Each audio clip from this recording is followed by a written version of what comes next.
0,10, sehingga hasilnya nanti biaya departemen listrik yang baru ketemu 271.429.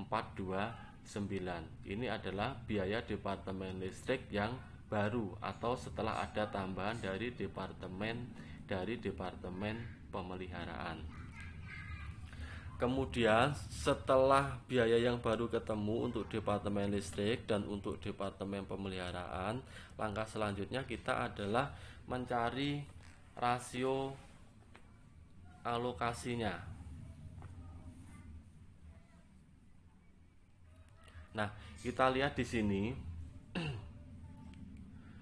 untuk sama kayak tadi, untuk sumber tenaga yang digunakan oleh departemen pemeliharaan 200.000, caranya sama kayak tadi, ketemu 0,20, 0,60, 0,20. Kemudian untuk jam pemeliharaan yang digunakan oleh pengasahan dan perakitan dan sumber tenaga, ini sama kayak tadi, untuk pengasahan dan perakitan 0,45 dan 0,45. Cuma bedanya di sini ada tambahan 0,10.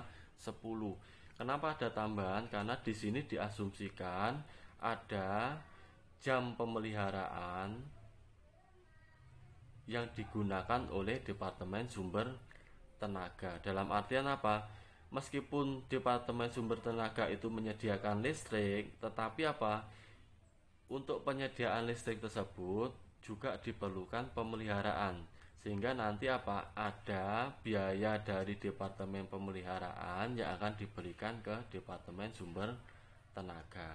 Berdasarkan apa? Berdasarkan rasio atau pemakaian jam pemeliharaan oleh departemen sumber tenaga sebesar 1000 jam pemeliharaan, sehingga 1000 ini nanti dibagi dengan total seluruh jam pemeliharaan, sehingga 1000 dibagi 10.000 hasilnya adalah 0,10.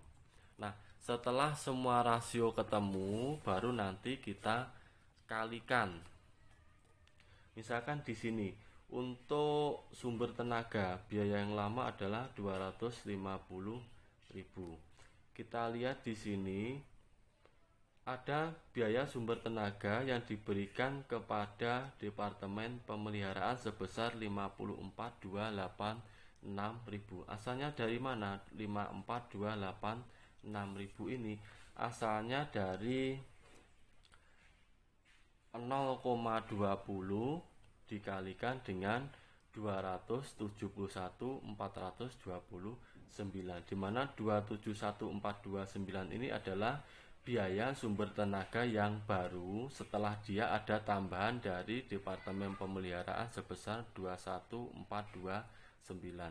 Jadi akan kita alokasikan sebesar 271.429, sehingga 0,20 dikalikan 271.429 hasilnya 54.286. Kemudian biaya departemen sumber tenaga yang diberikan ke departemen pengasahan, berarti rasionya tadi untuk pengasahan 0,60, berarti 0,60 dikalikan 271.429 hasilnya 162.857. Kemudian untuk perakitan 0,20 berarti 0,20 dikalikan 271.429 hasilnya 54.286.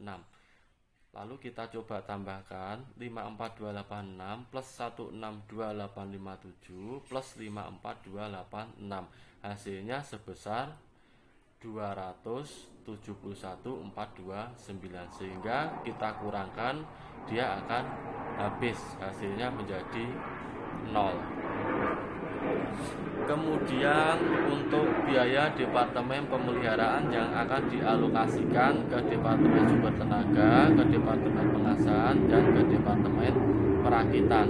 Biaya yang barunya tadi berdasarkan persamaan tadi dia adalah 214.286, sehingga 214.286 ini kita bagi atau kita berikan ke departemen sumber tenaga berapa? Yaitu 0,10 dikalikan biaya barunya departemen pemeliharaan 0,10 kali 214 286, sehingga yang akan diberikan ke Departemen Sumber Tenaga sebesar 21429. Kemudian yang diberikan ke Departemen Pengasahan sebesar 0,45, berarti 0,45 kalikan biaya barunya Departemen Pemeliharaan, berarti 0,45 kali 214286, hasilnya adalah 96429. Kemudian yang perakitan sama, yaitu rasionya 0,45 dikalikan dengan biaya baru Departemen Pemeliharaan, berarti 0,45 kali 214 286, hasilnya 96429. Sehingga kita tambahkan 96429 tambah 96429 tambah 21429, hasilnya adalah 214286. Sehingga biaya yang ada di Departemen Pemeliharaan setelah semuanya dialokasikan, dia akan menjadi kosong. Nah, setelah kita mengalokasikan semua biaya yang ada di Departemen Pendukung ke Departemen Produksi, langkah selanjutnya kita bisa mencari tarif overhead yang ada di masing-masing Departemen Produksi. Berarti di sini diasumsikan tarif overheadnya dihitung berdasarkan tarif departemental. Nah, kita lihat di sini berdasarkan tampilan 710 atau perhitungan alokasi berdasarkan metode berurutan. Di situ biaya yang baru untuk Departemen Pengasahan ketemu 355.000. Nah, kita lihat Departemen Pengasahan itu identik dengan jam mesin, sehingga nanti pembebanan overheadnya berdasarkan jam mesin. Berarti di sini kita harus mencari tahu berapa tingkat aktivitas normal untuk penggunaan jam mesin. Misalkan perusahaan mempunyai data aktivitas normal penggunaan jam mesin adalah 71.000 jam mesin. Berarti setelah diketahui ini kita bisa mencari tarif overheadnya, yaitu 355.000 dibagi 71.000 jam mesin, sehingga tarif overhead untuk Departemen Pengasahan ketemu sebesar 5 per jam mesin. Kemudian tarif overhead untuk Departemen Perakitan. Di sini biaya yang baru tadi berdasarkan perhitungan tampilan 710 itu menghasilkan biaya baru 215.000. Berarti 215.000 ini dibagi dengan aktivitas normal jam tenaga kerja langsung, karena untuk perakitan ini diasumsikan dia identik dengan tenaga kerja, sehingga tarifnya ketemu 2 per jam tenaga kerja langsung. Nah, setelah semua tarif diketahui, misalkan di sini dicontohkan suatu produk membutuhkan 2 jam mesin pengasahan dan 1 jam perakitan untuk 1 unit yang diproduksi. Nah, berarti di sini biaya overhead yang dibebankan untuk 1 unit produk adalah berapa? 2 jam mesin, berarti 2 dikalikan tarifnya, 2 kali 5 ditambah dengan 1 jam perakitan, berarti 1 dikalikan tarifnya 2 per jam tenaga kerja langsung, sehingga hasilnya berapa? 10 ditambah 2, sehingga menghasilkan overhead yang dibebankan sebesar $12.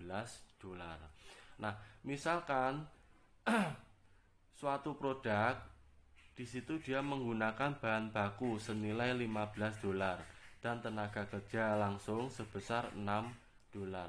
Berarti biaya total untuk 1 unit produk adalah biaya tenaga kerja langsung sebesar $6 ditambah biaya bahan baku sebesar $15 ditambah biaya overhead sebesar 12, sehingga hasilnya untuk memproduksi satu produk dia membutuhkan biaya sebesar $33.